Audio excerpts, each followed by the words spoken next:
now, which is an official support group of the university. The Sounding Board is a joint effort of the Faculty Club and Oceanids. Our honorary chair is Despinka Voulakis, the Associate of the Chancellor, and our president, Nigella Hilgard.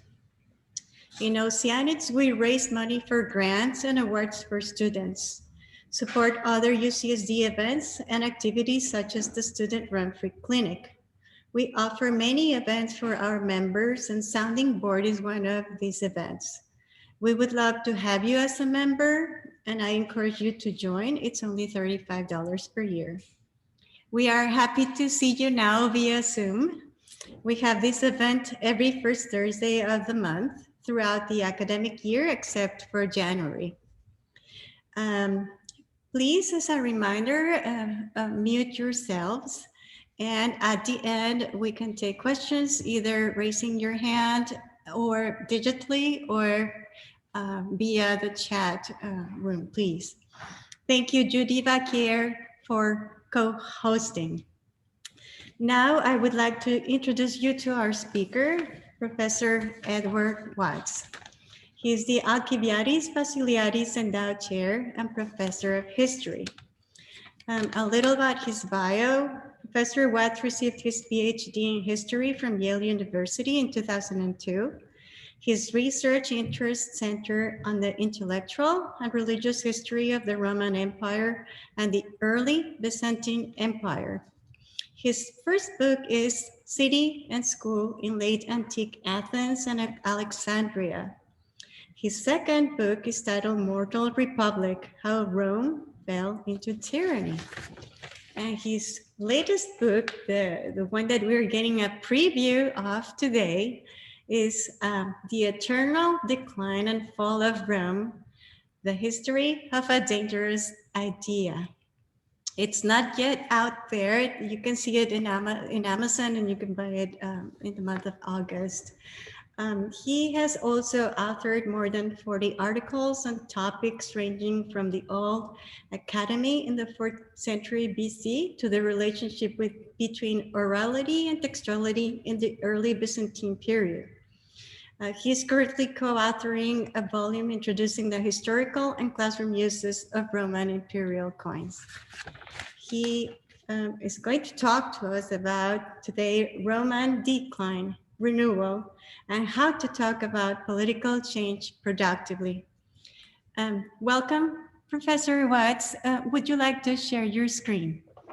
Sure. So Thank you. I'll share the screen right now and start the slides up. And in the meantime, I want to say first, thank you to Nelly for that wonderful introduction. And also, thank you to all of you. I think it's so weird to think about pre-COVID world, but it was about a year ago that we were all in the faculty club together and in person, and I was able to talk to you guys in actual physical space. And that seems like a million years ago, but it's great to be back. It's great to be back under these circumstances, and I hope at some point we can be back physically again and again kind of share this space and share a meal and have virtual conversations in real time with real people instead of through Zoom. So as Nelly said, what I've hoped to do and what I've been working on in the last year and a half is a project that tries to get us a better understanding of how we can talk more productively about the ways in which we confront problems in the world around us and how we talk about basically change in that world when that change can sometimes be negative or scary. And I think one temptation that we have, especially in moments of political and social crisis like we're experiencing right now, is to look for somebody to blame. And this is intellectually easy and it's comfortable. It seems to give us a ready path to fix the problems that we see by simply punishing the people that we claim caused them. And this is something we see in many, many cases across history. But in looking at Roman history, it became clear to me as I was exploring this, that while the tendency to blame and punish people may be natural, it's also destructive. Because as a result of that, people can lose their rights, they can lose their property, they can lose their careers, and sometimes they can even lose their lives if someone falls into the temptation of blaming somebody for larger problems. And so in some of the worst moments in Roman history, we even see people invent problems that don't exist to justify violence they want to do to other people. And we can see things like this in the world around us right now. So to give just one example of this, in the Philippines, the Philippine president, Rodrigo Duterte, ran for office promising to reverse what he claimed was widespread social decline due to crime and drug use. And then once he was in office, he responded to this by tolerating, or even in some accounts, encouraging more than 12,000 extrajudicial killings of people suspected to be criminals or drug users. Now, it's interesting because it seems that this murderous spree of unprosecuted violence against people has only made Duterte more popular. So prominent Duterte critic Walden Bello told The Atlantic last year that I don't know if Filipinos' lives are actually better than they were before, but the perception is that they are. People are pro Duterte because they feel that he's cleaned up the place. Now, Bello is here pointing to a really important point because descriptions of social decline offered by Duterte and people like him often require very few supporting facts. They're emotional things. They're driven by stories rather than data. And many of them require nothing more than a compelling storyteller to shift behaviors and to shift ideas. And people like Duterte are captivating storytellers, really powerful storytellers. And in the world their stories create, one can feel decline even if you can't actually see it or document it. And you can also feel renewal even if it's imaginary. And this is what Bello is pointing to. Filipinos' lives may or may not be better, but it almost doesn't matter if they are tangibly or noticeably better because they feel better. But there's another way that we can talk about restoration. There's another way we can talk about renewal, because societies can identify problems and then they can come together to fix those problems without blaming or punishing other people. And this is, I think, most familiar to Americans when we think of the great infrastructure projects that were undertaken in the 20th century to address some problems that were identified in the US. So nobody was blamed for Appalachia lacking electricity in the 1930s. It just was a thing. No one was blamed for the dearth of transcontinental interstate highways in the 50s. Instead, we identified these things as problems and we fixed them, or so the story goes. But ultimately, what we see is that stories of decline, renewal, and progress often rely more on emotion than they do on evidence. And this means that their power depends a great deal on the way that those stories are told. And so our belief that someone has caused society to decline, or our belief that we have collectively come together to fix something in society, sometimes grows out of nothing more than one image and a story that interprets that image. And the story usually determines what that snapshot means. So I'll give one very telling example. This is one of my favorite pieces of data because it is open to a lot of different stories, but we don't tell a lot of stories about it. So the data point is that in 1980, young workers in Flint, Michigan earned salaries that were nearly 20% higher than young workers in San Francisco. But in 2013, young workers in San Francisco made nearly 60% more than their peers in Flint. So what story do we tell about this? Because this snapshot can actually support a number of different stories. It can speak to Flint's decline. It can speak to San Francisco's rise. It can speak to both trends. But Flint has become emblematic of American post-industrial decline since at least Michael Moore's 1989 documentary, Roger and Me. And the Flint water crisis of the 2010s is merely the latest, most shocking evidence of the city's decline.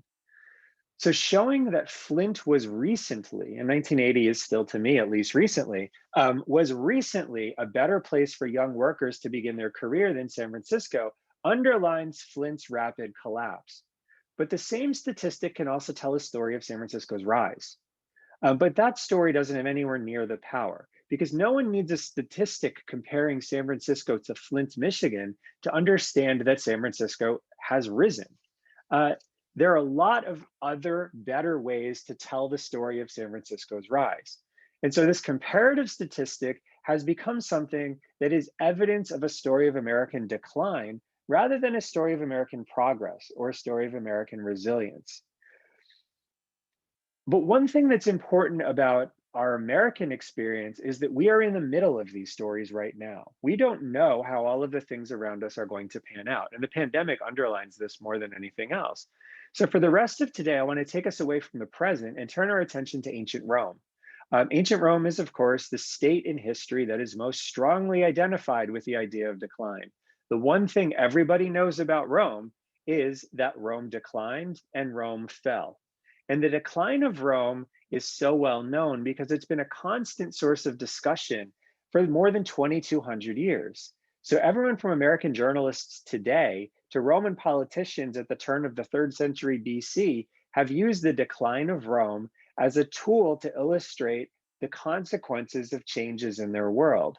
And because Roman history is so long, it provides us with a whole lot of ready-made stories of decline that can help develop any kind of understanding of a snapshot we want. But there's also another aspect to this. Rome did decline and it fell. An empire that once controlled all or part of 40 modern nations no longer exists. And so Rome's decline is real. It's very real. But Rome also restored itself many times after crises because the Roman state lasted for 2,200 years. It lasted from the mid 700s BC to 1453 AD. And no state could survive for 2,200 years without being able to revitalize itself and renew itself. And so Rome gives us a lot of stories of decline, but it also gives us a lot of stories that celebrate the collective action that made Rome great again and make Rome recover from the crises that it faced. And so for the rest of today, I'm going to tell 2 of those stories. One of them comes from the end of the 1st century AD, and it shows us how a fabricated story of Roman decline helped to destabilize the state, weaken its economy, and turn Romans against each other. The other story comes from the end of the 2nd century AD, and it shows how the Roman state and Roman people rallied during a horrible pandemic and got Romans to work together so that they could rebuild their society in a time of deep crisis. And both of these are stories of decline and renewal, but they had very, very different effects on Roman society and the lives of Romans living through them. And therefore, I think each story is relevant to Americans as we now confront both political divisions that have been exacerbated by some of the rhetoric of decline and a real crisis that offers us an opportunity to come together as a people to solve a problem in a way that makes us stronger as a collective. And so we have a choice of how we respond, and Rome allows us to see what we lose by focusing on who to blame for our problems and what we can gain by focusing on collaborative ways to solve those problems. So I'll begin with a moment when an ambitious Roman fashioned a fake story of decline. And I'll take us to September 18th of 96 AD. On that day, assassins working for a senator and imperial advisor named Nerva set upon the Emperor Domitian while he was taking a nap. And that afternoon during nap time, Domitian was attacked by assassins and stabbed to death in his bed. Now, normally when we think of assassinated Roman emperors, we think of them as failures. And a lot of them who get assassinated were failures. But Domitian was not. Domitian was the 3rd emperor of the Flavian dynasty, and he accomplished more as emperor than either his brother or his father, and both his brother and his father became gods upon their death. And in his 15 years in power, the list of things Domitian accomplished is really remarkable. So Domitian completed 2 new circuses, or a new circus for chariot racing on the site of what's now the Piazza Navona. So if you know Rome at all, and you go to the Piazza Navona, if you basically go to the spot where this picture was taken, there's a bank building kind of right behind where you take this picture, and you can still see the arches in the basement of the bank that were the outside facade of the circus that Domitian built. And the reason the Piazza Navona is set up this way is this was the actual racetrack where the circus events took place. So the Piazza Navona now, you still have the racing area where the chariots raced, and in places you can even still see the remains of Domitian's circus. The more famous circus is, of course, the Circus Maximus. And here you see the Circus Maximus at sunset. And Domitian renovated the Circus Maximus. Not only did he do that, but if you know Rome, you also know that next to the Colosseum is the remains of a gladiator school. Domitian built the gladiator school. Domitian also built an Odeon that had theatrical performances. And by 96, near his death, he had nearly completed an expansion of the Roman Forum that you see right here. But not only did Domitian build things, Domitian also had an impressive record in a lot of other aspects of Roman life. So one of the ways Roman emperors are measured is by their military successes. And Domitian had a very impressive military record, but it was a more subtle one than I think we're usually accustomed to looking at when we see Roman emperors. Because Domitian had decided against any large wars of conquest. Instead, what he did was he combined diplomacy and the judicious use of military force to stabilize all of Rome's northern frontiers from basically the Black Sea to the North Sea. And Domitian had done all of this so economically that he actually increased the silver content of the Roman denarius, the main source of the main monetary instrument that the empire used. And he's the only emperor in the entire history of the empire to succeed in actually increasing the amount of silver in the denarius. Usually emperors decreased this. And while Domitian had tense and difficult relationships with many Roman senators who came from old Italian families, Domitian actually extended the senatorial offices and senatorial privileges to Greeks, Spaniards, people from southern France, and others who came from Rome's provinces. And so what Domitian was doing was he was building a new inclusive Roman Empire that broke with the Roman Empire that's centered on Italy and moved towards a Roman Empire that included people from all around Rome's territories across the Mediterranean. This looks like a really impressive record of success, but none of this insulated Domitian from assassination. And as Domitian lay dying on the afternoon of September 18th, 96, Nerva lurked in the palace, waiting for Domitian's death so that he could proclaim his own accession. And by the following morning, Nerva publicized the story to justify why the murder of Domitian was necessary. Nerva claimed that what he was doing was restoring freedom to the state after a time of tyranny. And this is a coin that is issued in the first month that Nerva is emperor. I mean, we can date this coin precisely to basically September 19th through basically October 15th of the year 96. So this is the very first thing that Nerva says when he becomes emperor: freedom for the public world, freedom for the Roman public. Now, the senators may not have believed him. Some may have believed him, but we know that the people in the city, the guards who protected the emperor, and the armies outside the capital all did not believe him. All of these groups, even our most hostile sources agree, had loved Domitian, and many of them wanted him to be proclaimed a god after he died. None of them were eager to trade the capable sovereign Domitian for this old, sickly, and disloyal emperor who had taken power from Domitian. And Nerva did nothing in his capacity as emperor to make them feel better about this choice. Nerva was a particular favorite of the old hated emperor Nero. He was also a family member of the discredited short-lived emperor Otho. And so nobody really believed that this was someone who was dedicated to the restoration of liberty. And absent any other way to assert his authority, Nerva tried to buy the support of the Roman Senate by spending down the budget surplus that Domitian had amassed. But ultimately, the senators even became disenchanted with this. So one of them, a man named Fronto, is said to have remarked to Nerva that it's bad to have an emperor under whom nobody was permitted to do anything, but it's worse to have one under whom everybody is permitted to do everything. And so the liberty that Nerva claimed to have restored actually degenerated into exceedingly expensive chaos that bordered on anarchy. So the reality of Nerva's regime contrasted very negatively with the cold efficiency of Domitian.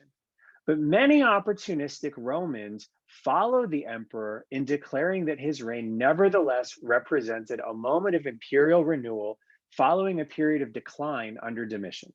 And so some of the very best authors of the late first century AD rise to the challenge of echoing what Nerva has said and recasting the public memory of the stable regime of Domitian as a nightmare of dysfunction and terror. And so this was not fake news. This was fake history written by some of the best historians that Rome ever produced. A perfect example of this is the historian Tacitus. So the histories of Tacitus stand out as a spectacular example of this sort of production. And it's a particularly cynical production at that. Tacitus describes the reign of Domitian as one that was rich in disasters, terrible with battles, torn by civil conflicts, and horrible even in peace. This was an age in which Romans witnessed awful cruelty consume political life as nobility and wealth made one subject to accusations of treason, and virtue caused the surest ruin. And so, in this age of terror, informers gained tremendous honors for their crimes. Slaves were corrupted against their masters, freedmen against their patrons, and those who had no enemy were crushed by their friends. But Tacitus said, if he lived long enough, he would love to be able to write the history of the deified Nerva's reign, a richer and less dangerous topic because of the rare good fortune of an age in which it's permitted to say what one thinks and what one believes. But Tacitus never wrote this, probably because it was a lot easier to attack Domitian than it was to celebrate Nerva. But Tacitus still did get rewards. Nerva actually tapped him to be consul, Rome's most prestigious office, as a reward for his willingness to turn his back on Domitian. What we sometimes miss is that Tacitus's career took off because he was patronized by Domitian. Domitian made Tacitus important before Nerva rewarded him for turning his back on the man who had set his career up. Another example of this comes from the orator and senator Pliny. Now, Tacitus had lied, but his lies didn't really hurt anybody. Pliny was a different story. Pliny was another person who really owed his prominence in the Roman state to Domitian and Domitian's patronage in particular. But once Domitian was killed, Pliny would write, I decided that this was a truly splendid opportunity for attacking the guilty, avenging the injured, and making myself known. And that last part is key, because Pliny rose before the Senate and lodged an ethics charge against a man named Publius Syrtis, who was a person who was particularly tightly associated with Domitian's reign. And Pliny's speech attacked Syrtis as a corrupt servant of a tyrannical regime. And because of Pliny's speech, Syrtis was removed from the consular list. He lost his job as a treasury official, and he died in disgrace. And Pliny says, almost the entire Senate embraced me with open arms and overwhelmed me with congratulation because I had restored the practice of bringing matters of public concern before the Senate. But it's often missed that Pliny worked under Domitian. And Pliny, therefore, was Domitian's associate and his lackey. And so for him to pose as the voice of the Senate in the days after liberty was restored by Nerva was particularly rich, because Pliny was no better than any of these other people. He had served Domitian very closely. Like Tacitus, though, Pliny saw that his complicity in this story of Roman decline that Nerva was putting forward offered him an opportunity to make his own situation better. And like Tacitus, it worked, because Pliny would become the mouthpiece for both Nerva's renewal and the more impressive regime of Nerva's successor, Trajan. And Pliny would earn great honors, a lot of money, important positions in government, influence with emperors, and, we should add, 1900 years of fame for the kind of work that he had done. Now, it's easy for us to dismiss the cynicism that drips from the propaganda of Nerva and the writing of Pliny and Tacitus. We can see, for example, what Pliny is up to. We can see that this is somebody who completely turned his back on what he once stood for. And in the last few years, we too have been accustomed to the wild rhetorical shifts of politicians who twist their principles so that they can appeal to more powerful people. And that's exactly what Pliny is doing. But Pliny even admits that's what he's doing. Pliny even says that I am doing this to make myself more important. But if we shake our head at Pliny's cynicism, we still should acknowledge that there are real consequences to Pliny behaving in this way. There are real consequences to Nerva and Pliny and Tacitus making up a Roman decline where none existed so that people can be punished for causing it. This idea justified Domitian's murder. This idea justified taking Syrtis's job away from him. And many others who could not quickly position themselves as servants of the new regime were forced into unwilling retirement or worse. And Nerva's coup and the notion of decline that Nerva puts forward is actually not one of the worst examples in Roman history of this. In the 80s BC, for example, the general Sulla did something similar. When he breached the city gates and took his army into the city of Rome in the context of fighting a civil war, Sulla said he did it because the condition of the republic was terrible. And the attack on Rome was the only way that he could restore political norms from a period of decline. In the end, this killed more than 100,000 Romans. This sparked a civil war that was devastating to the material and basic prosperity of the Roman world. But Sulla is not the only person to do this. In the 3rd century AD, the emperors Decius and Valerian initiated persecutions of Christians in an effort to punish people that they blamed for Roman decline in piety. And it's unknown how many Christians died as a result of this, but it's probably in the thousands or tens of thousands. And the most notorious example of this came in the 6th century AD when the Emperor Justinian in Constantinople invaded Italy, North Africa, and Spain by claiming that he was doing this to restore Rome from its decline in the West. But before Justinian's armies showed up, no one in Italy imagined they were living through decline. No one in Italy imagined that their state had fallen. Justinian used this to justify an attack on Italy that again killed over 100,000 people and led to the destruction of, among other things, the entire city of Milan. But this is only one way that Romans approached problems in their society, because for long periods of time, Romans spoke about Rome renewing itself without undermining the conditions of the present or victimizing people who were attacked as causing those problems. In those moments, Romans understood that a successful society repairs itself in ways that don't need to be destructive. The restorers of Rome then had collaborators, not victims. And they didn't upend Roman society, they confirmed it. They confirmed its health and its vitality. Now, no moment in Roman history, I think, shows this spirit more powerfully, at least for us living through what we're living through now, than the moment when the empire confronted a disease that we now know as the Antonine Plague in the later part of the 2nd century AD. So we first see this plague mentioned around 165 AD, when the Anatolian city of Hierapolis erected a statue to the god Apollo so that the god might spare the city from a terrible new infectious disease.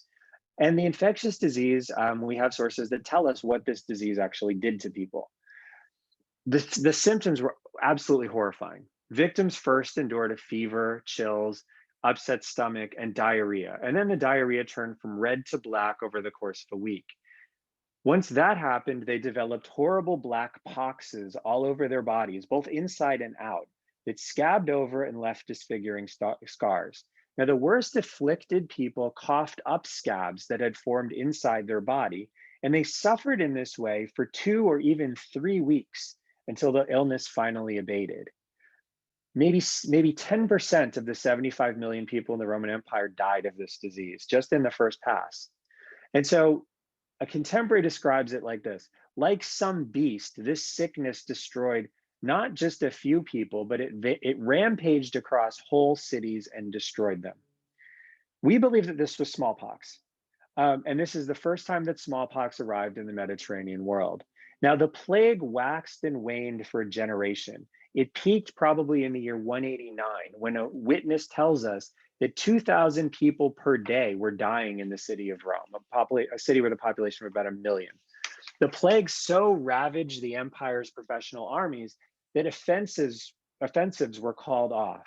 It decimated the aristocracy to such a degree that city councils couldn't meet because they didn't have any living members. Local magistracies went unfilled because there was no one alive to fill them. Community organizations that had lasted for hundreds of years failed because there were no members.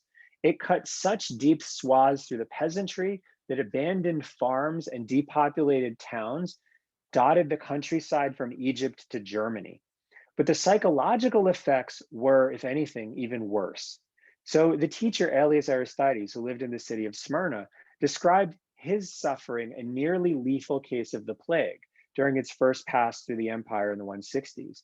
And Aristides became convinced that he lived only because the gods chose to take a young boy instead. And Aristides felt that he could identify that young boy who the gods had taken to save Aristides' own life.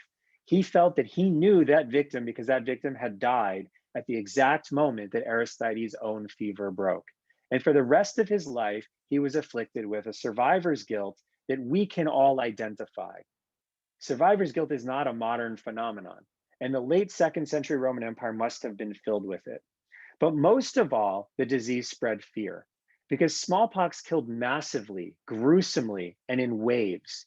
And the fear the Romans felt was so pronounced that today archaeologists working all over the imperial territory find amulets and little stones created by people who are desperately trying to ward the illness off, little things that they buried or wore to try to keep the pestilence from affecting them. Now, this is the sort of thing that could collapse the empire. And one of the things that sparked the persecutions in the 250s, persecutions of Christians in the 250s, was a plague. But in the face of smallpox's sustained assault in the 2nd century, the resilience of the empire is amazing because Romans first responded to the plagues by calling on the gods, but they didn't do it individually. Like Hierapolis, cities came together to send delegations to oracles and to shrines for the gods, asking advice collectively about how the town and the people in the town could survive. And so instead of degenerating into division, these actions affirmed the power of the community to stand together in this moment of personal horror. And when the communities began to buckle, the central government reinforced them. So the Emperor Marcus Aurelius responded to the deaths of so many soldiers by recruiting slaves and gladiators into the legions.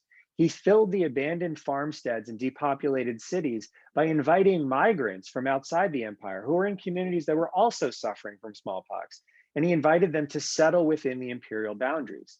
Cities that lost large numbers of aristocrats replaced them by various means, even sometimes filling the vacancies on their city councils with the sons of freed slaves. The empire kept going despite death and terror on a scale that no one had ever seen.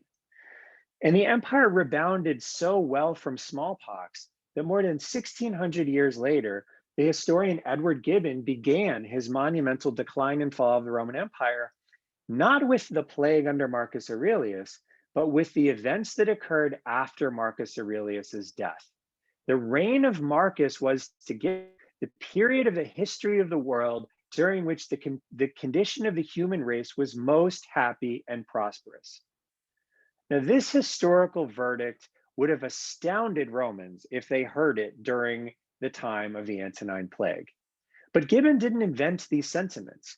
Writing after the turn of the 3rd century, the Roman historian and senator Cassius Dio called the empire under Marcus a kingdom of gold that preserved itself admirably amidst extraordinary difficulties. Now, Dio had lived through this. He was alive during the Antonine Plague. He was in Rome when it killed most spectacularly. And so Dio knew firsthand its horrors, its devastation, the challenges it posed to Roman society. But he also believed that the trauma of living through the plague could be overcome if a well-governed society worked together to recover and rebuild what was lost. And the society that emerges from those efforts can become stronger even than what came before. But this wasn't done through blame or punishment or vengeance. It came through the qualities that Dio saw embodied in Marcus Aurelius.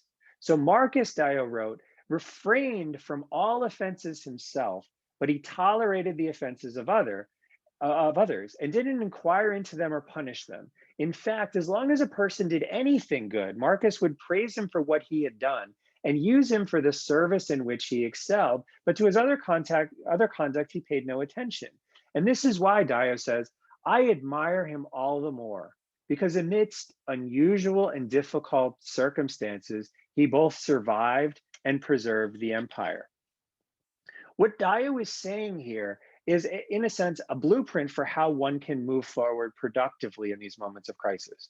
What Marcus is said to have done is looked for the best of everyone, not assigning blame for what you couldn't do, but giving credit for what you could do, and organizing the empire around a kind of collective effort that brought the best that everyone could bring together most efficiently so that the people who were left in Rome could make it better, repair it, restore it. Now, this is, I think, an important thing for us because the age of COVID-19 is the first time that most of us have faced the sudden, unseen, and unremitting fear of an easily spread and deadly infectious disease. And such plagues can spur terrified citizens to blame each other for the suffering, like Rome in the 250s, where Christians were persecuted simply because people didn't understand why a plague was afflicting Rome. They can exacerbate existing social and economic divisions. They can even destroy societies, but it doesn't need to be like this. The Antonine Plague was far deadlier than COVID-19, and the society it hit was far less capable of treating its sick than we are now. But Rome survived the plague, and it survived the plague in a way that enabled its communities to rebuild. And so just about any snapshot that we could offer of the Roman smallpox epidemic would have looked horrible. But even under those circumstances, Romans could use that horrible snapshot to tell a story that didn't talk about how Rome was declining, but instead affirmed the good qualities of a society that was recovering. And that's what Marcus Aurelius did. But it's important to remember that this was a choice. Marcus chose to tell a story that celebrated all that the Romans had done well while overlooking their flaws and mistakes. And this made Rome stronger by enhancing the bonds that held imperial subjects together. But other Romans like Pliny spoke about decline with the intention of dividing their society, with the intention of making their own experience better at the expense of the other people around them. Pliny had the option to do as Marcus did. He chose not to do so. Now, the past can't predict the future, but it can show the dangerous consequences of certain ways of thinking and behaving. And it's my hope that we can use the example of Rome to think more responsibly about how we respond to the challenges of our world right now. Because our words have consequences that resonate across society. A story of decline that blames others can destroy lives and livelihoods by creating or exacerbating division, even if no decline even actually exists. But a story of renewal can make society stronger, even amidst the most dire and frightening conditions. And so if we recognize this, perhaps we can choose to embrace the story that builds cohesion in the face of very real, very serious social, economic, and personal challenges. Perhaps we can find a story that makes us all come together and rebuild in the face of this horrible year that we've experienced. And I think Rome shows that this is possible. But it's not easy, and it is very much something we must choose to do. Thank you. Thank you very much, Professor Watts, for this very interesting presentation. Would you like to stop sharing your screen, please, so we can now go to the participants, and we are ready for your questions. If you would like to raise your hand or type them in the chat room, please. We have Frey Vonkov. Would you like to unmute yourself, please? Frey Vonkov? Right, good. Frey, okay. Thank you. So, thank you for the lecture. It sounds like you would be a good advisor to Donald Trump. It sounds Donald Trump was telling us stories that he meant to uplift us, not be disheartened by the pandemic. And his stories didn't have that much regard for truth. They just were stories that he told us. So I wonder if you agree with that analysis of you and Donald Trump being essentially singing the song from the same page. I think it's always dangerous to talk about the programmatic efforts of Donald Trump, because I'm not sure how programmatic they are. I think they might be more responsive than programmatic. But I think that's exactly the sort of thing that we need to think about. It's very easy when something goes wrong to try to figure out who's responsible and be angry at them. It's very easy to do that. And we do see there is one set of traditions about the Antonine Plague that tries to do this. There is a co-emperor of Marcus Aurelius who's not particularly well liked, and there's a story that he goes into Persia, or he goes into what's now Iraq, and he does something in a temple, and then the gods get angry, and his army brings back the plague.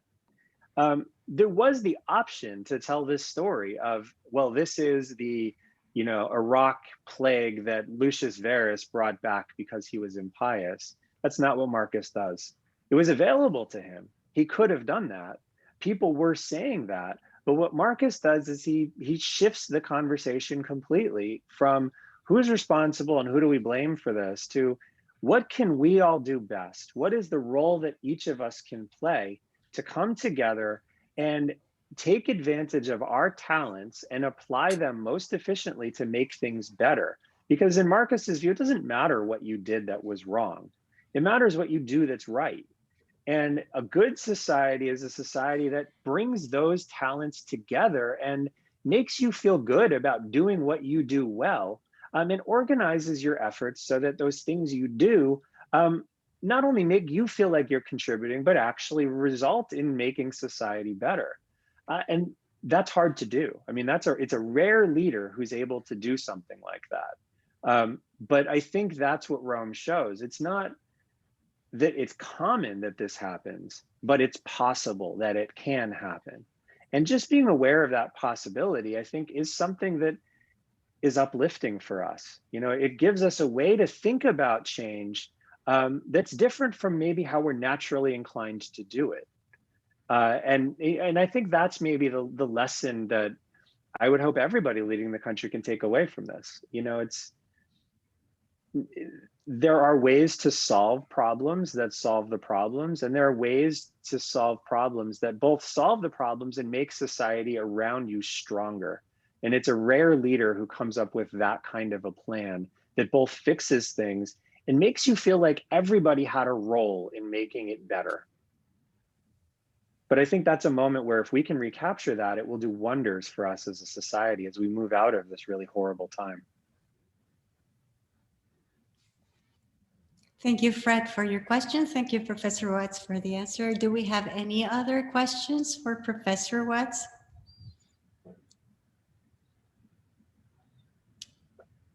Yes, Vicky, go ahead. Please, can you unmute yourself? Yeah. Thank you. It sounds partly like one of the things, at least in Marcus Aurelius's case, was that he used a lot of positive reinforcement for things that he wanted to have happen. A more modern term, obviously, for it. And also because he had a sort of, I don't know what you'd call, maybe a vision of where he wanted to go, he sort of refocused people in that direction. So I don't know if you want to comment on that. Yeah, so I think that the really interesting thing with Marcus is we have the Meditations. We have a work that he wrote about the struggle of being an emperor during this time. And I think what strikes me about Marcus is less concerned about the destination than he is about the journey. He has ideas about what he thinks will solve problems. And some of those ideas are good and some of those ideas are bad. And some of those ideas work and some of them really fail. But I think the thing that makes Marcus so successful is not that he has great ideas and not even that he has great outcomes, but that he's invested in a process that allows everybody to feel like they're meaningfully contributing to advancing those ideas. And I think Marcus is a rare leader in focusing less on, I want my specific outcome as I designed it, and more on, I want the process of getting to that outcome to be affirmative for everybody. Because in some ways, the outcome I want is for my society to be better. And sometimes that means that there's a policy that can make it better. Sometimes that means that there's a building or a structure or a law that can make it better. But sometimes it just means like, let's all work together on something. Mm-hmm. I think in our history, the New Deal is a great example of that. I mean, a lot of the stuff that was done through the WPA did it work? I mean, what was it designed to do? It wasn't really even designed to do anything except give people a common purpose and a set of things to do together that affirmed their place in a society that felt like it was falling apart. And so when you send photographers around to take pictures in, Appalachia in the 1930s, what do they produce that is meaningfully changing society? On one level, very little. On another level, a huge amount. Mm-hmm. And I think that was Marcus's insight, is it doesn't matter if you rebuild the structures that decay because of the plague, so much as it matters that you rebuild the social cohesion that was once there, and you make everybody understand that they have a role to play in that process.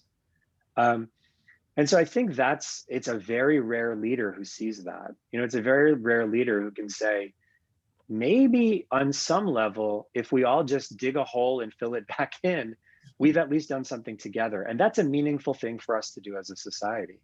And that's, I think, maybe what Marcus saw, that this wasn't, when 10% of the Roman population dies, you don't fix that. But what you can do is take who's left and give them a common purpose. And that undoes a lot of the damage that the horror of this plague moment really caused them. And that's, I think, Marcus's genius.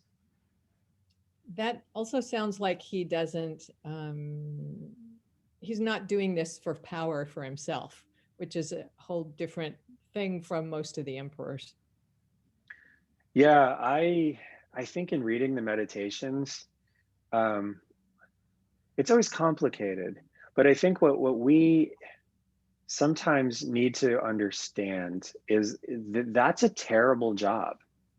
I'm a department chair, right? I have responsibility for much smaller than what Marcus does, but there's a lot of parts of that job that's really difficult. And with Marcus, he was given that job when he was very young, and he knew he would have it for life. And I don't know that he particularly liked the job. And so what he was trying to do was, just do the best with the responsibility that was entrusted to him. But I think his understanding was this was something that was entrusted to him. It was a state that at that point was over 900 years old, and he was its caretaker for 17 years. That was his responsibility. And it was his job to be sure that the state was better when he handed it off than it was when he got it. But it wasn't his. It was just something that it was his responsibility to manage well. I don't think he really wanted power or liked having power. I think he saw it as a responsibility that he had assumed. And because he had assumed it, it was something he needed to do well. It's a very interesting way of approaching power that I think we don't necessarily see, especially recently, because I don't think most of the people that have held power, in the world recently have Marcus's perspective on this.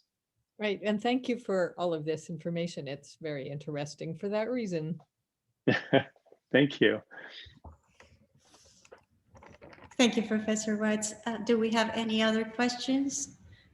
Mary Hansen, would you like to unmute yourself? Okay, well, this goes to something I've been thinking about for quite a while, and you gave examples and we've observed the division caused by creating web issues, and inventing problems that don't exist. But what I've observed is an equal problem is simply denying problems. And it creates a paralysis to working to solve them. It could be climate change, it could be growing wealth inequality, or more recently, the saying that COVID is a hoax. So how do we collaborate to solve problems when there are significant numbers of people who just deny that the problem even exists? You can't start to solve it if you say it's not there. I just see this with so many issues. Yeah, and that's a problem. I mean, again, when we're looking at the big scope of Roman history, one of the things that changes with the empire is there is somebody who is responsible. And so you can't deny problems for very long because you have this job for life and you're responsible for dealing with things immediately, but you're also responsible for long range planning so that you don't, in 10 years, get hit with something that you knew was there, but you ignored. But in the Republic, where you did have people cycling in and out of offices regularly, this was a very significant Okay. problem. And the issue of economic inequality in the Republic is a massive problem that they never quite come together to figure out. And I think the issue there was always this tension between long-range thinking that was in nobody's interest, because no one who was in Mhm. office at that moment would have to deal with the actual impact of the problem that they all knew was there. And short-range thinking, where you were more inclined to do things that would give you a quick hit and would work while you were in office, so you would get credit for it.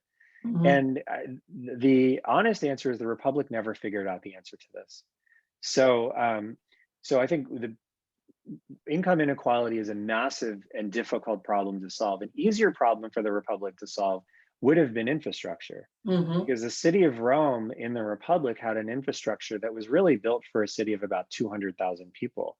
And by the time the Republic ended, there were 1 million people there.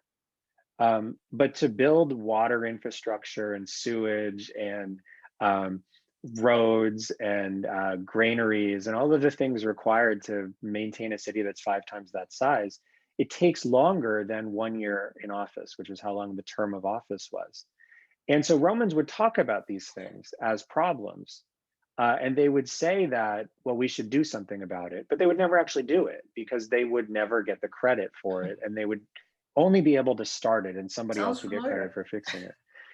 Yeah, so I think that that's a case where the Romans give us, they show us the danger, but the answer, in a sense, is not an answer that we would want.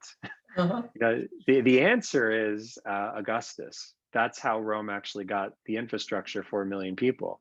And it was because Augustus was there for 41 years. And so if he didn't solve that problem, eventually he would be held responsible for not solving it. So I think what you see in the Republic is there is a lot of discussion of these are problems. There's a lot of abstract discussion of what are some possible solutions, but nobody actually follows through on those solutions, because nobody expects that, you know, they expect that they will deal with the political costs of setting that up, but they'll get no credit when it actually works. Mm.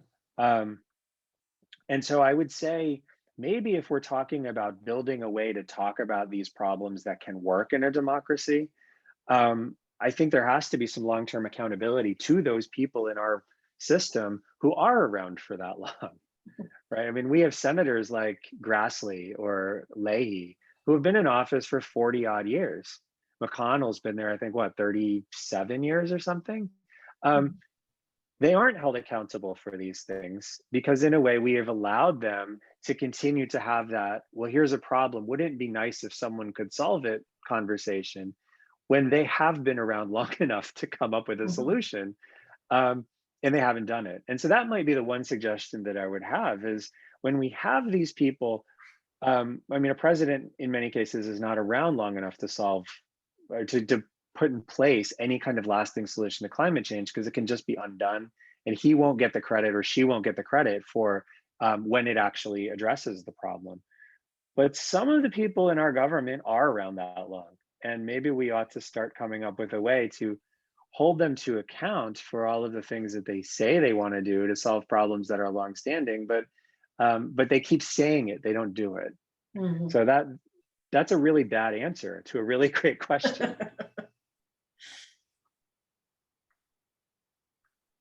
Thank you. Thank you, Professor Watts. Do we have any other question for Professor Watts? You can raise your hand. I'm checking also through the little scores here of the participants.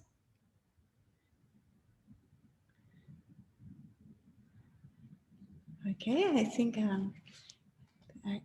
I don't have anybody here.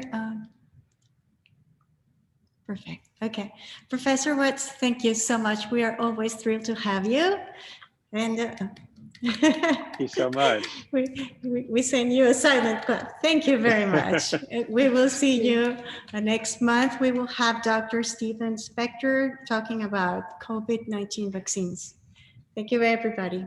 Bye-bye. Thank you. Thank you.